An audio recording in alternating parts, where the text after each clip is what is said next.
Good day, folks, and welcome to another edition of Lumberjack Logic. I'm your host, Neil Johnson, with a smashing report. People, I am telling you, there is no candidate worse than Nikki Haley. In this short report, I will show you in her own words just how disqualifying she is.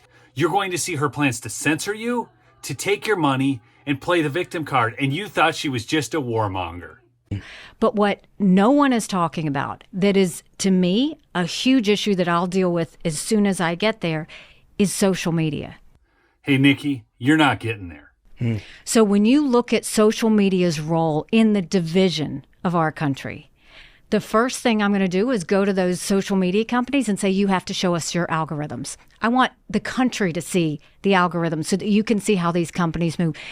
Two things on this point. If social media companies want to go to open source algorithms like Elon Musk did with X, that's great. But for her to think that she is the queen that can just run around and tell every business in America what to do, that's troubling. That's her power tripping. But the second part of this is worse. Second thing is they need to verify every single person on their outlet and I want it by name. Because when what about Smug? Does he qualify? I've provided them with my government. If Smug is on your driver's license, then, and look, you can put Smug in parentheses, but I want everybody's name. That's right. She wants everybody's name and she wants to know exactly what you're up to. This is government censorship again. They will cloak it under the guise like she does here later about talking about Iranian bots and Russian bots, but really it's about control. I think what she's really worried about is she doesn't want to see any more of this, which is what happened at the Republican debate. Okay, so that was awesome, you guys, but that's the last time we're going to do that, right? Because we really, really, really want to hear from these candidates, and they worked really hard for us tonight, okay? Wasn't that fun? Everybody chanting Trump at the debate. Yes, Dick Cheney in 3-inch heels is all about control. I think you're beginning to see that from her body language and the things she says. But what may be the most alarming is that she doesn't think your money is your money. She's using the word entitlements again when people have actually paid into Social Security. They should get those benefits. They're getting a terrible return on it. And because the government wants to continue borrowing against the Social Security Trust Fund and robbing us blind, they think they should be able to take that away. Are you on board with cutting entitlements in a big and meaningful way? Social Security goes bankrupt in 10 years. Medicare goes bankrupt in 8. Anyone that says they're not going to take on entitlement reform means they're going to go in and be president and leave the country bankrupt. You can't do that. Yes, we have to do entitlement reform. Entitlement reform. Now, I'm going to let this play on because she's going to say how she's not going to touch your entitlements, those that are in the system. But the very fact that she uses the word entitlement tells you exactly what she thinks of this. But that doesn't mean you touch anyone that's in the system. We should keep our promises. America should always keep her promises. But for everybody coming into the system, like my kids in their 20s, you change it. You say we're going to raise the retirement age to reflect life expectancy. We're no longer going to do cost of living increases. We're going to do increases based on inflation. We're going to limit the benefits on the wealthy. And we're going to expand Medicare Advantage plans so that we have more competition. We have to start looking at a common sense way to do it without hurting people, but our kids know they're not going to get it otherwise. I'm not sure. Can you make the math work if you just focus on the generation that's walking into Social Security for the first? So if you're 18 years old now, I think you have to probably, unfortunately, approach folks like me and others who might be in their 40s or even 30s already. It's not true. I mean, that's what everybody wants to think. That's what they want to do is pigeonhole you into that. She's lying. The fact is the money isn't there. And the problem is they think, well, we robbed you before, so now you're just going to have to pay the piper. No, it's not us. It's not us, the people. We didn't ask for this. This is not a government that's representing us. And she is the type of person who really doesn't want to represent you. Do you remember when Rick Perry was running for president and he called Social Security a Ponzi scheme? He got attacked and he backtracked. And this is one of my big problems with Republicans in general. The fact is Social Security is a Ponzi scheme because by definition, a Ponzi scheme is where you pay the money in, they spend it on other things, and it's not there when you go to pull it out. But now let's listen to Nikki Haley play the victim. So she acts tough. She's Dick Cheney in 3-inch heels. But now she's going to tell us all Vivek Ramaswamy has a woman problem because he attacked her on the debate stage, and Ronna McDaniel, both of whom are terrible rhinos. What happens? He comes out of the gate. He hits the female chair of the party. He hits the female anchor on the platform. And then he hits me.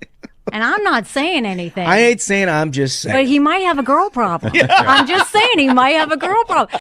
A girl problem? I mean, he didn't hold back on anybody. He called Ron DeSantis Dick Cheney and 3-inch heels in a slighted jab. That was probably more stinging than what he called her. And she wants to act so tough anyways. Maybe she should get into a different game if she can't handle the heat. So let's see what we've got here. We've got Patriot Act 2.0 through tech censorship. We've got let's get rid of entitlements, which aren't really entitlements because there are money. And we've got playing the victim card. So what's the answer from the establishment? Hey, let's move money from Ron DeSantis and move it on over to Nikki Haley. That's right. From Laura Loomer on Twitter again. 2 days after Governor Ron DeSantis' mega donor Ken Griffin was spotted at the Cowboys game with George W. Bush, he is now considering supporting Nikki Haley instead. And here's the headline. Billionaire hedge fund CEO Ken Griffin considers backing Nikki Haley in GOP primary. Griffin says he's at the finish line on choosing who to back ahead of the GOP primary. Why don't you back Trump? We know he's going to win anyways. But here's a picture of Ken Griffin with George Bush. Because you know you can't wait for Patriot Act 2.0 when the people who are supporting Nikki Haley is colluding with the guy who did Patriot Act 1.0. The thing is, I don't think Nikki Haley would ever be so bold as to say the things Trump says, like how we're going to deport the criminals, how we're going to get rid of the criminal element that's crossing our southern border at will. Let's hear what he has to say. Under my administration, we will proactively send ICE to pro-jihadist demonstrations to enforce our immigration laws and remove the violators from our country. Many of these people are not from our country. And many of them are being supported with radical left money. No, because do you want a dirty little secret? The Republican Party is in bed with big business on getting cheap labor here to the country. So the left wants to let all these immigrants in because they need to create a new voting base. The quote-unquote right, or the conservative Republicans, want all these illegal aliens in because they want cheap labor force for their big business cronies.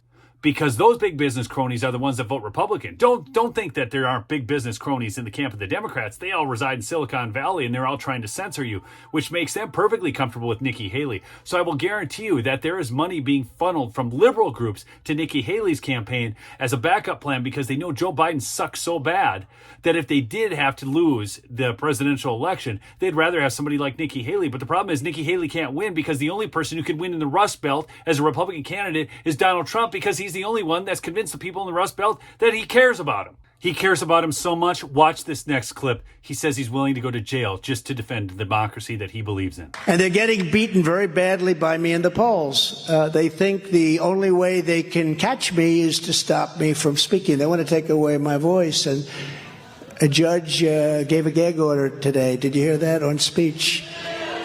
Which I believe is totally unconstitutional what she did. A judge gave a gag order. A judge doesn't like me too much. Her whole life is not liking me. But she gave a gag order. You know what a gag order is? You can't speak badly about your opponent. But this is weaponry all being done because Joe Biden is losing the election and losing very, very badly to all of us in the polls. He's losing badly. But what they don't understand is that I am willing to go to jail if that's what it takes for our country to win and become a democracy again.